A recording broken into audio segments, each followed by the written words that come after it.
I called on a woman one day who said she was ill from having eaten a poisoned oyster. I replied, "Oh no, the oyster was harmless. You poisoned the oyster. Who's the matter with you?" She answered, "Oh, about 19 people."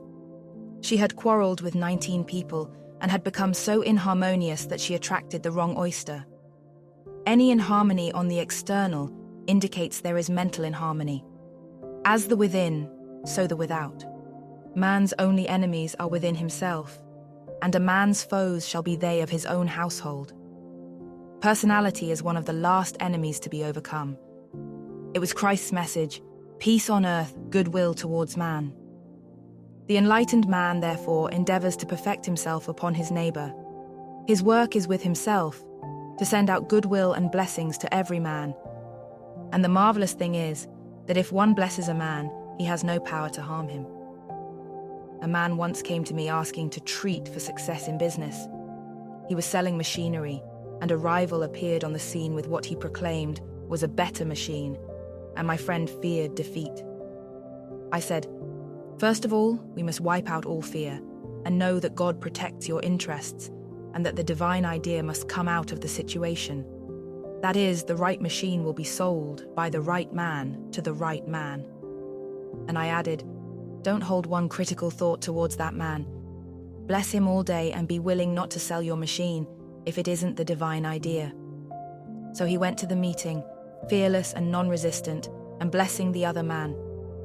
He said the outcome was very remarkable. The other man's machine refused to work, and he sold his without the slightest difficulty.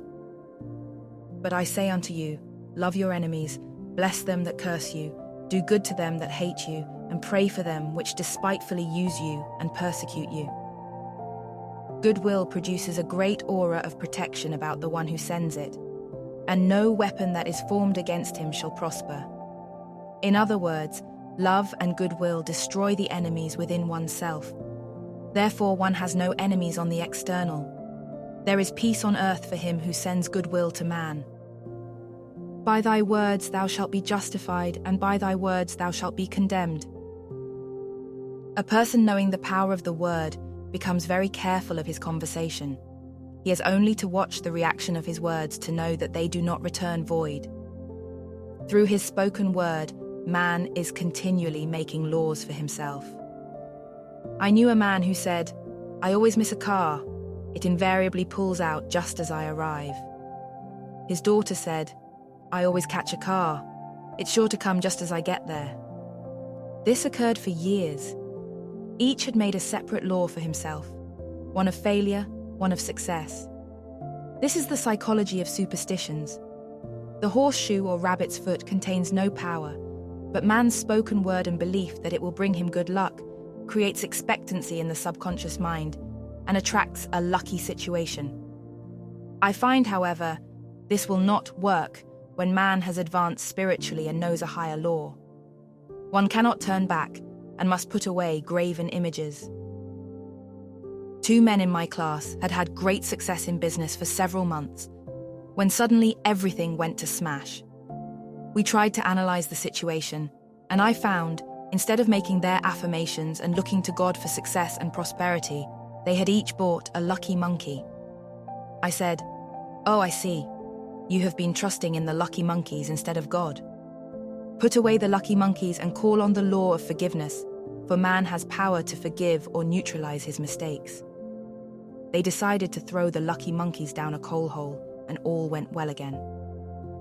This does not mean, however, that one should throw away every lucky ornament or horseshoe about the house, but he must recognize that the power back of it is the one and only power, God, and that the object simply gives him a feeling of expectancy. I was with a friend one day who was in deep despair. In crossing the street, she picked up a horseshoe. Immediately, she was filled with joy and hope. She said God had sent her the horseshoe in order to keep up her courage. It was indeed, at that moment, about the only thing that could have registered in her consciousness. Her hope became faith, and she ultimately made a wonderful demonstration. I wish to make the point clear that the men previously mentioned were depending on the monkeys alone, while this woman recognized the power back of the horseshoe. I know, In my own case, it took a long while to get out of a belief that a certain thing brought disappointment. If the thing happened, disappointment invariably followed. I found the only way I could make a change in the subconscious was by asserting, there are not two powers, there is only one power, God. Therefore, there are no disappointments, and this thing means a happy surprise. I noticed a change at once, and happy surprises commenced coming my way. I have a friend who said nothing could induce her to walk under a ladder. I said, if you are afraid, you are giving in to a belief in two powers, good and evil, instead of one. As God is absolute, there can be no opposing power unless man makes the false law of evil for himself. To show you believe in only one power, God, and that there is no power or reality in evil, walk under the next ladder you see. Soon after, she went to her bank. She wished to open her box in the safety deposit vault, and there stood a ladder on her pathway. It was impossible to reach the box without passing under the ladder. She quailed with fear and turned back. She could not face the lion on her pathway. However, when she reached the street, my words rang in her ears, and she decided to return and walk under it. It was a big moment in her life, for ladders had held her in bondage for years. She retraced her steps to the vault, and the ladder was no longer there. This so often happens. If one is willing to do a thing he is afraid to do, he does not have to. It is the law of non-resistance, which is so little understood. Someone has said that courage contains genius and magic. Face a situation fearlessly, and there is no situation to face. It falls away of its own weight. The explanation is that fear attracted the ladder on the woman's pathway, and fearlessness removed it. Thus, the invisible forces are ever working for man who is always pulling the strings himself, though he does not know it. Owing to the vibratory power of words, whatever man voices, he begins to attract. People who continually speak of disease invariably attract it. After man knows the truth, he cannot be too careful of his words.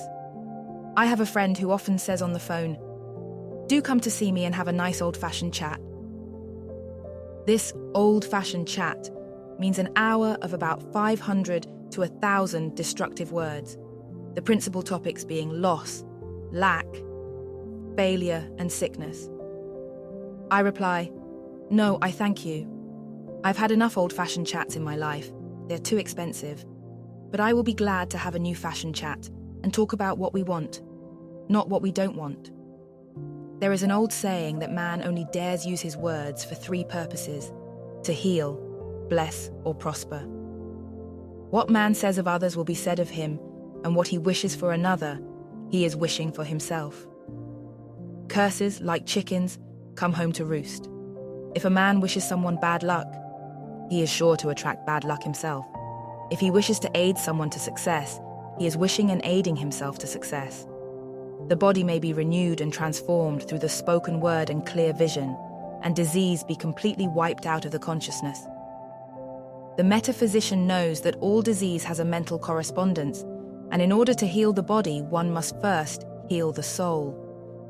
The soul is the subconscious mind, and it must be saved from wrong thinking. In the 23rd Psalm we read, "He restoreth my soul." This means that the subconscious mind or soul must be restored with the right ideas, and the mystical marriage is the marriage of the soul and the spirit, or the subconscious and superconscious mind. They must be one. When the subconscious is flooded with the perfect ideas of the superconscious, God and man are one. I and the Father are one. That is, he is one with the realm of perfect ideas. He is the man made in God's likeness and image, imagination, and is given power and dominion over all created things, his mind, body, and affairs. It is safe to say that all sickness and unhappiness come from the violation of the law of love. A new commandment I give unto you, love one another, and in the game of life, love or goodwill takes every trick. A woman I know had for years an appearance of a terrible skin disease. The doctors told her it was incurable, and she was in despair. She was on the stage, and she feared she would soon have to give up her profession, and she had no other means of support. She, however, procured a good engagement, and on the opening night made a great hit. She received flattering notices from the critics and was joyful and elated. The next day, she received a notice of dismissal. A man in the cast had been jealous of her success and had caused her to be sent away. She felt hatred and resentment taking complete possession of her, and she cried out, "Oh God, don't let me hate that man." That night, she worked for hours in the silence. She said, "I soon came into a very deep silence. I seemed to be at peace with myself, with the man, and with the whole world. I continued this for 2 following nights, and on the 3rd day I found I was healed completely of the skin disease. In asking for love, or goodwill, she had fulfilled the law, for love is the fulfilling of the law, and the disease, which came from subconscious resentment, was wiped out. Continual criticism produces rheumatism, as critical, inharmonious thoughts cause unnatural deposits in the blood, which settle in the joints. False growths are caused by jealousy, hatred, unforgiveness, fear, etc. Every disease is caused by a mind not at ease. I said once in my class, there's no use asking anyone what's the matter with you.